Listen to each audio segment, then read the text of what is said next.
现在大家看到的这个是小众中的小众，冷门中的冷门，但它却是在一个很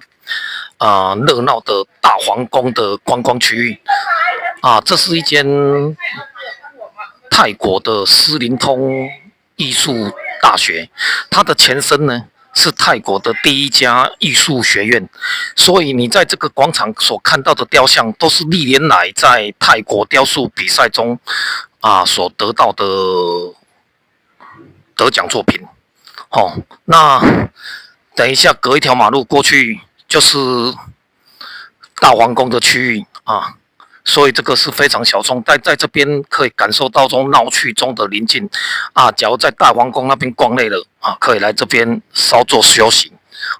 感染一下艺术的气息最主要这边都没人很安静以上。